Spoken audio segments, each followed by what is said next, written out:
Hi everyone. I can't tell you how excited I am to be doing this episode for you. I have been blessed with a friendship of a woman who is one of the true great creatives in the Los Angeles area, not just in one area of creativity, but in so many that it will blow your mind.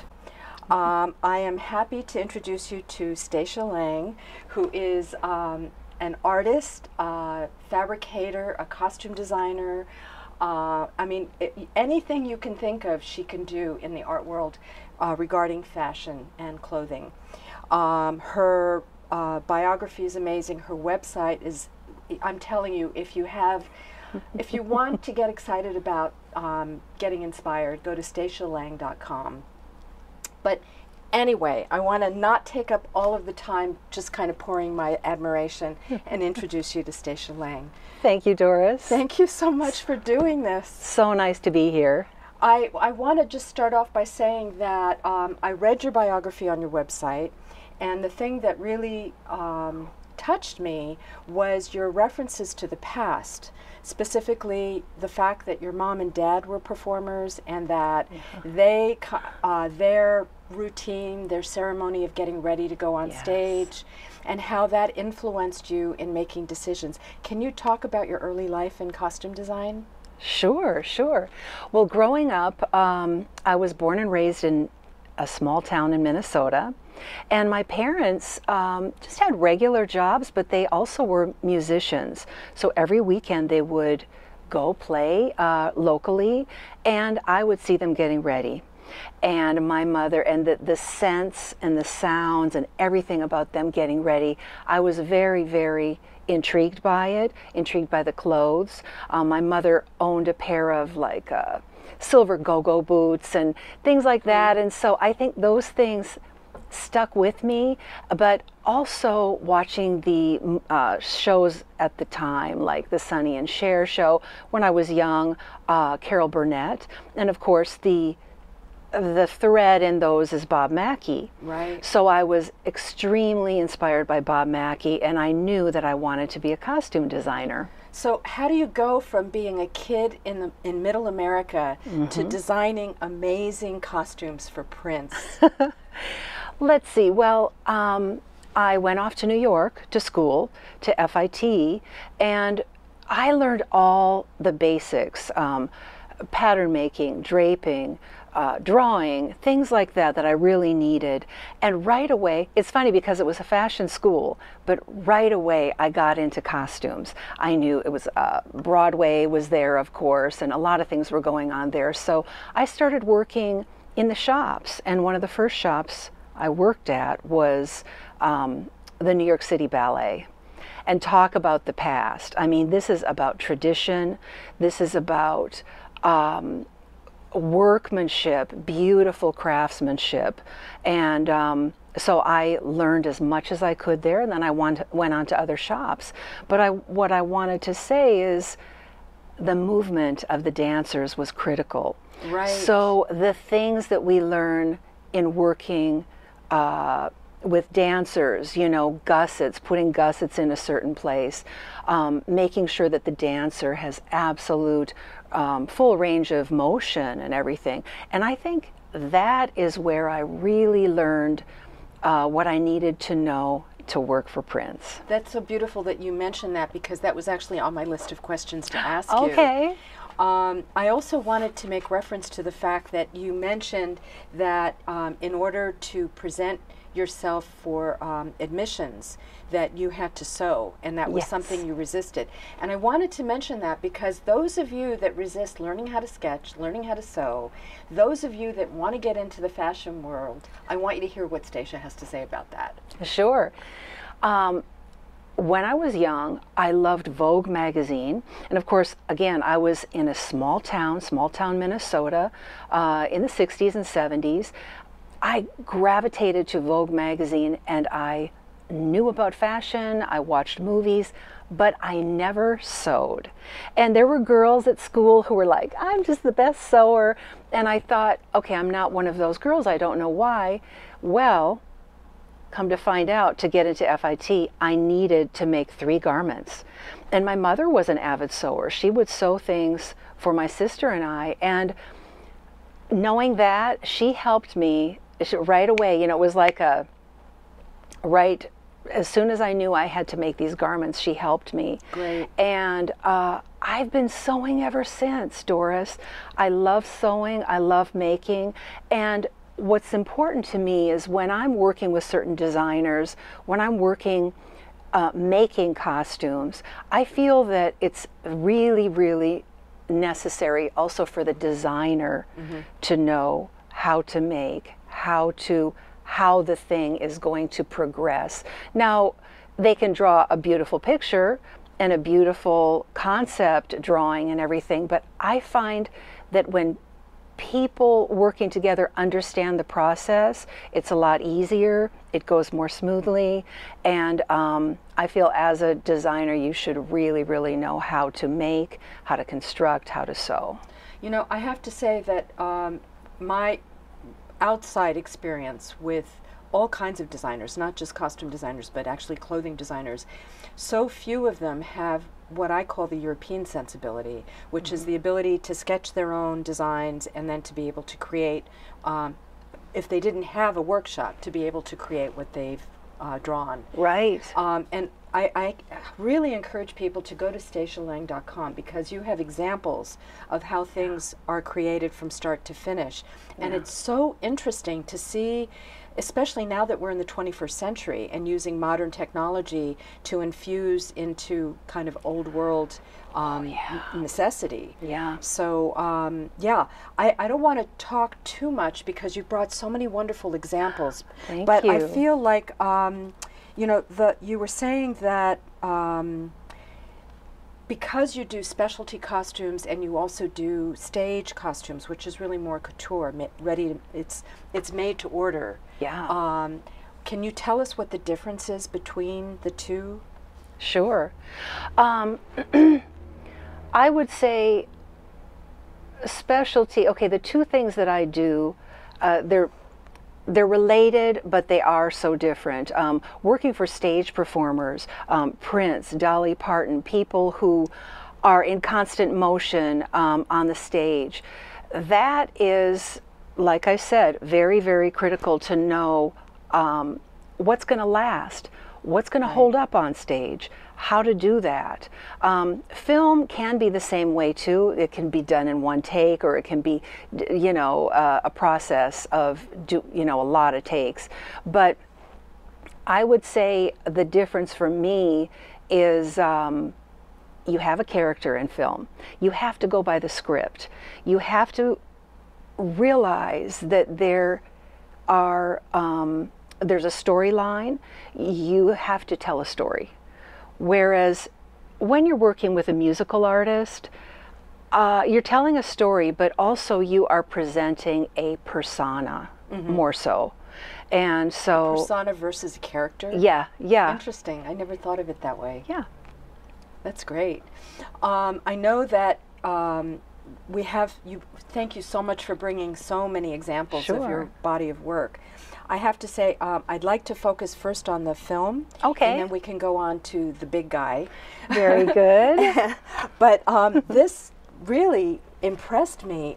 You brought a sample Yes. of a Spider-Man glove that you created. Yes. And the techniques infused, you have leather appliques, you have top stitching, and the inserts of color to create contrast so that you can see. But then you also have, is this laser printed? This is printing. Mm-hmm. Wow. Can you talk about the process of collaborating with a costume designer to create this magnificent? Sure, absolutely. This and the whole Amazing Spider-Man costume was designed by Kim Barrett of the Matrix fame. Wonderful. So I've worked with Kim extensively, and she loves craft. She loves, she knows a lot about it. She can make, she's a maker herself, and she respects craft. And so in just creating the glove, and this is what I worked on for months. And you can see that Kim loves details. I wanted to make sure that I was able to offer her different types of details, such as applique, trapunto. We work with a fabulous printer who does dimensional printing. Also, there are many people, believe it or not, involved in this. There's a graphic designer who did digital designs according to Kim's specifications. So I had to give him my pattern first. And it was a back and forth. It was very much of a dance to be able to get exactly what we needed to get with this. But again, it also needed to marry to the costume itself, right? Which there were other people involved in that process. So I had to interface with them so that everything, the pattern, slipped in to their sleeve pattern, and also the design continued up the sleeve. So from start to finish, first of all, how many people were involved with just that one costume, and how many months did it take to get from start to finish? Oh my gosh. Well, it's a little bit hard for me to answer all those questions without looking back at all of my records. But guesstimate? I'm saying that, okay, so I worked with Kim. She's got her assistant designer. Guess what they're doing? They're looking for the fabrics. They're sourcing fabrics, so we've got all the people on the fabric end. We've got all the people who are actually making the samples of the printing. So that's a whole print shop involved. Wow. Then myself making the pattern and my stitcher. So I was pattern making and my stitcher was involved. And then we've got all of the people making the suit as well. Then we have our actor, of course, who has to come in. He has to do the fittings. Sometimes we get a fit model. It's because the actor doesn't have time a lot of times to just keep coming in again and again. So we've got a fit model. We've got to cast the fit model. You see what I mean? So then we've got the casting agency. Yeah. There's so many people involved. And so for such a major costume, I mean major costume, it could take 4 or 5 months. From start to finish. Absolutely. I was on the show for months, and I was working on these gloves. And the thing about the details, it depends on how detailed the designer wants to get. How detailed, she's working with the director, and they're deciding, what is this suit going to be? There's so many expectations for superhero suits, right, that the audience says, we want something new, but it can't be too far off of what our hero is, you know. So it's very, very difficult to work on superheroes because there's a preconceived notion of what a superhero should be, what the costume should be. They can be very ruthless. The people, the fans who really, really are expecting something. Of course, everyone's expecting something different. So it's almost like you feel like it's a no-win situation. But when you hit it, you hit the mark and you hit it right, and with the fans especially, you know that you've done a great job. You know, when I saw this for the first time, I thought the nuances of shading, of the texture, of the lines. Well, the lines aren't so nuanced, but regardless, so many things that are entered into creating this to give sometimes subliminal messages, right? Yeah. But I'm just so impressed. Have you ever been invited to speak at Comic-Con? I sure have, yeah. I've spoken there twice. Yeah. How great, yeah, because I mean, between your experience with all the superhero and fantasy projects that you've worked on. Thank you. You've also done a film with Eiko Ishioka, who's legendary and who sadly is no longer with us. Yeah. She worked with Coppola and has done some pretty amazing work. Yeah. And the work that you did with her was on The Cell. I just want to quickly show fabrication of, was it latex? Yeah, it was injected foam latex, yeah. And this is it right here. Now, speaking of people involved, we had a sculptor. So this is my board as far as showing the process. So we had a fabulous sculptor, Kent Jones, and he sculpted initially the suit itself according to Eiko's specifications. Then, of course, a mold was taken, so we had a whole mold shop. She created the sketch Yes, beforehand? Aiko did this sketch, and she's known for, when she did, she worked with Coppola, and she did Bram Stoker's Dracula. Right. They also had a muscle suit in that, which was blood red, and she wanted to continue on with her, it was like her signature. And so we talked a lot about that, and this is her sketch. So we started the process of making it for Jennifer Lopez first, and then we had a couple other characters that had to fit into these suits as well, and they laid in trays here. So they were suspended in the air, and it was part of the process of her getting into the mind of this this serial killer. I mean, we could literally spend a day going over your incredible body of work. We have Hellboy Thank you. images. Oh, just, yes. You know, just to kind of give you an idea. And you created the glove for that? Yes, the suit itself also. Now, I want to say that I was working at a place called Spectral Motion, which was an incredible creature shop, and Guillermo del Toro came, and of course wanted to visit and oversee what was going on and everything. But the people at Spectral Motion were so amazing, and creating the idea for this character. And essentially this character was like what do you call it, just evaporated air, pretty much.